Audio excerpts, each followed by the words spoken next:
जी। नाम क्या है? कांस्टेबल राजू विश्वास।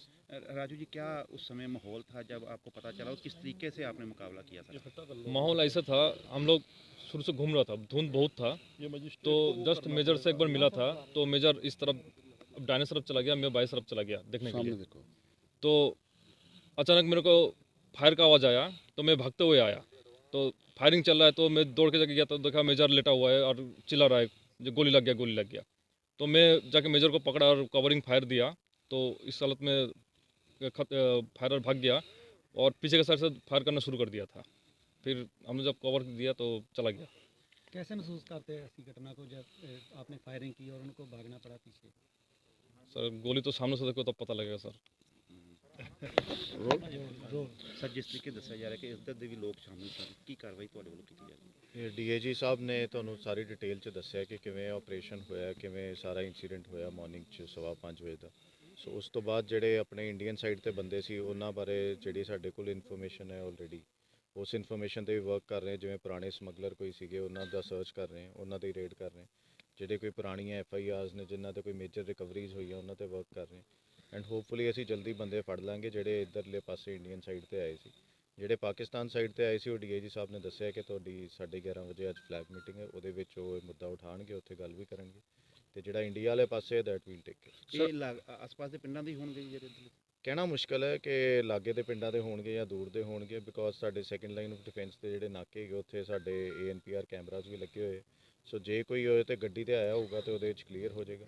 ਜੇ ਕੋਈ ਬਾਈ ਫੁੱਟ ਮੂਵਮੈਂਟ ਹੋਈ ਹੋਏਗੀ ਦੈਟ ਮੀਨਸ ਕਿ ਲਾਗਲੇ ਪਿੰਡਾਂ ਦਾ ਹੀ ਕੋਈ ਸਰ ਹੋਊਗਾ। ਆਮ ਤੌਰ ਤੇ ਦੇਖਿਆ ਜਾਂਦਾ ਕਿ BSF ਐਸੀਆਂ ਖੇਪਸ ਪਕੜਦੀ ਰਹਿੰਦੀ ਹੈ, ਲੇਕਿਨ ਕਦੀ ਵੀ ਇਹ ਕੋਸ਼ਿਸ਼ ਨਹੀਂ ਹੋ ਪਾਉਂਦੀ ਕਿ ਜਦੋਂ ਸੈਕੰਡ ਡਿਫੈਂਸ ਲਾਈਨ ਦੀ ਗੱਲ ਆਉਂਦੀ ਆ ਤੇ ਇਧਰਲੇ ਕੋਰੀਅਰ ਜਿਹੜੇ ਆ ਸਲੀਪਰ ਸੈੱਲ ਆ ਉਹ ਨਹੀਂ ਰਿਕਵਰ ਹੋ ਪਾਉਂਦੇ। ਨਹੀਂ, ਕਾਫੀ ਕੇਸਿਸ ਹੈਗੇ ਜਿਨ੍ਹਾਂ ਵਿੱਚ ਰਿਕਵਰੀ ਹੋਈ ਵੀ ਹੈ ਤੇ ਬਾਅਦ ਚ ਬੰਦੇ ਵੀ ਫੜੇ ਗਏ ਆ। ਜਿਵੇਂ ਅਕਤੂਬਰ ਵਿੱਚ ਅਸੀਂ 8 ਕਿਲੋ ਰਿਕਵਰ ਕੀਤੀ ਸੀ, ਉਹਦੇ ਵਿੱਚ ਸਾਡੇ ਕੋਲ ਬੰਦੇ ਟਰੇਸ ਹੋ ਗਏ ਸੀ, 3 ਬੰਦੇ ਟਰੇਸ ਹੋ ਗਏ ਸੀ, ਉਹਨਾਂ ਤੇ FIR ਵੀ ਹੋਈ ਹੈ ਔਰ ਅਰੈਸਟ ਵੀ ਪੈ ਗਈ, ਉਹ ਚੱਲ ਵੀ ਗਏ ਨੇ ਜੇਲ੍ਹ 'ਚ। ਸੋ ਜਿਹੜੀ ਪਹਿਲਾਂ ਉਸ ਤੋਂ ਪਹਿਲਾਂ ਜਿਹੜੀ ਮੇਜਰ ਰਿਕਵਰੀ ਸੀ 22 ਕਿਲੋ ਦੀ, ਇੱਕ ਹੈਰੋਇਨ ਦੀ ਰਿਕਵਰੀ ਹੋਈ ਸੀ ਆਈ ਥਿੰਕ 2020 'ਚ ਜਾਂ 2021 'ਚ, ਉਹਦੇ ਵਿੱਚ ਵੀ ਬੰਦੇ ਅਰੈਸਟ ਹੋਏ ਸੀ, ਉਹਦੇ ਵਿੱਚ ਵੀ ਬੰਦੇ ਜੇਲ੍ਹ 'ਚ ਗਏ ਨੇ, ਉਹਦਾ ਵੀ ਟਰਾਇਲ ਚੱਲ ਰਿਹਾ। ਸੋ ਇਹਦੇ ਵਿੱਚ ਵੀ ਵੀਲ वर्क ऑन इट, ਅਸੀਂ ਇਹਦੇ 'ਚ ਵੀ जल्दी बंदे फड़ाएंगे। थैंक यू सर बता दीजिए कितने बजे का ये मामला? आज सुबह 5:15 बजे हमारा हेड कांस्टेबल ज्ञान सिंह यादव, जो यहाँ से तकरीबन सेम जहाँ पे अपन खड़े हैं यहाँ से कोई 25 मीटर दूर पे पेट्रोलिंग कर रहा था, और उसके दूसरी तरफ कांस्टेबल ये राजू विश्वास था जो तकरीबन 50 मीटर दूर था।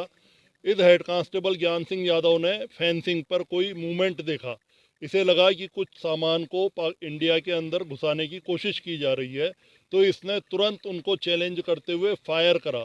15 राउंड इसने फायर करे अपने जो मैगजीन में थे, और जो ही इसने फायर करा पाकिस्तान की तरफ से भी, मतलब अक्रॉस द फेंस इसके ऊपर भी फायर आया, जिसमें से 2 गोली इसके हाथ में और एक इसके सिर में लगी, पर इसने लगातार फायरिंग को जारी रखा।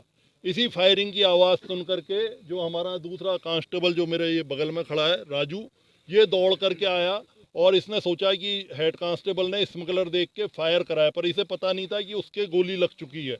और इसने जो ही इसने पहुंचा और देखा कि उस उस्ताद तो नीचे गिरे हुए हैं और फिर भी फायर कर रहे हैं, तो इसने भी पोजीशन ली और स्मगलर्स को एंगेज करा।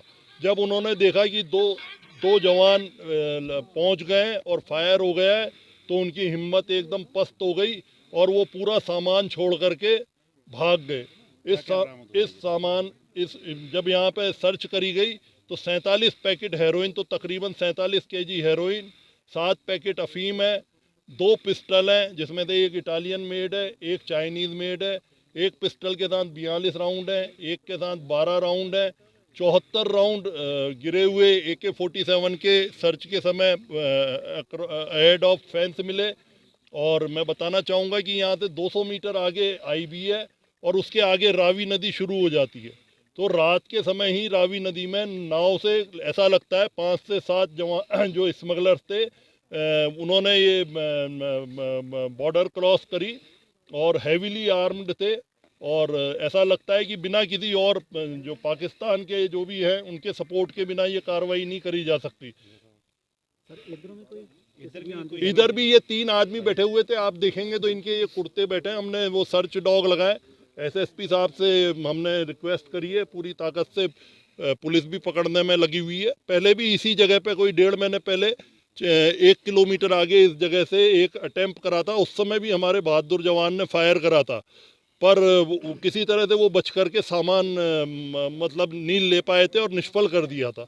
पर इस बार मुझे लगता है सेम ग्रुप ने दोबारा अटेम्प्ट करा और हमारे बहादुर जवान ने उनका निष्फल कर दिया और सारा सामान जो कुछ अनुमान लगा कितने लोग होंगे उधर भी इधर भी? तकरीबन 5 से 7 लोग तो जो पाँव के निशान है नदी के किनारे पे, 5 से 7 स्मगलर पाकिस्तान से आए थे और यहाँ पे 3 से 4 इंडियन साइड के स्मगलर जरूर जो इन्वॉल्व। जख्मी है उनके क्या हालात हैं? जो जख्मी है वो IRV हॉस्पिटल है, IRY हॉस्पिटल है प्राइवेट, वहाँ उसे एडमिट कर दिया है, वो स्टेबल है। और उस जवान का और इस साथ में जो ये राजू खड़ा है कांस्टेबल, इसका बहुत बहादुरीपूर्ण ये कारनामा था। इन्होंने अपनी इतने खतरनाक उसमें परिस्थितियों में अपने धैर्य को रखते हुए जिस तरह से रिटेलिएट करा और उनको भागने पे मजबूर कर दिया, और इतनी बड़ी मात्रा में। तो अभी आप देख सकते हैं कि यहाँ इलेक्शन आने वाले हैं, तो यहाँ की शांति को, यहाँ की जवानी को किस तरह से ये नष्ट करने का प्रयास कर रहे थे और क्या इसका अंजाम हो सकता था। तो ये सिर्फ वो लगाया जा सकता है, अंदाज़ा ही लगाया जा सकता है। पर सीमा सुरक्षा बल है किसी भी प्रकार के कुत्सित प्रयासों को सफल नहीं होने देगी, चाहे कुछ भी हो जाए। सर्च ऑपरेशन चल रहा है अभी? सर्च ऑपरेशन चल रहा है, कुत्तों की ड्रोन की मदद से। पाकिस्तान से भी कांटेक्ट करा जा रहा है कि भाई आप भी अपने एरिया में सर्च करो और आपके वहाँ से जो लोग आ रहे हैं इनको तुरंत प्रभाव से रोका जाए, पता कराया जाए कौन दोषी है। अभी जो ही ये धुंध हटेगी तो उनको मैसेज कर दिया गया है और 11:30 बजे का टाइम दे दिया है फ्लैग मीटिंग का। सबसे बड़ी खेप है ये? ओके। हाँ, ये बहुत बड़ी खेप है, बहुत अभी रिसेंट समय की बहुत बड़ी खेप है। 47 kg हेरोइन, 6 इसमें पैकेट अफीम के, तो बहुत बड़ी है, ये बहुत बड़ी है। आप समझ सकते हैं ये मतलब कोई 300 करोड़ की तकरीबन खेप होगी, प्लस हथियार हैं। तो ये क्या, और इतना एमिनेशन मिलना, 74 राउंड AK-47 के, 44 राउंड पिस्टल के, 12 राउंड चाइनीज़ मेड पिस्टल के। तो ये सब दर्शाता है कि बहुत ज़बरदस्त उनकी साजिश थी और काफ़ी समय से वो प्रयास कर रहे थे। पर ये धुंध का मौसम अभी शुरू हुआ, आज पहला ही दिन था जब इतनी धुंध पड़ी है, नहीं तो इतने दिनों से और मौसम ठीक चल रहा था। भारतीय जवानों ने जो फायरिंग की वो पाकिस्तान तस्करों को भी लगी गोली का? पाकिस्तानी तस्करों को ऐसा नहीं लगता वो बच गए, क्योंकि आप देख सकते हैं कि नीचे ज़मीन है, वो छुप मतलब नीचे क्रॉलिंग करते हुए थे। तो मुझे नहीं लगता शायद उनको लगी है, क्योंकि यदि लगी होती तो खून गिरा हुआ मिलता या वो कोई उनकी बॉडी मिलती। Thank you.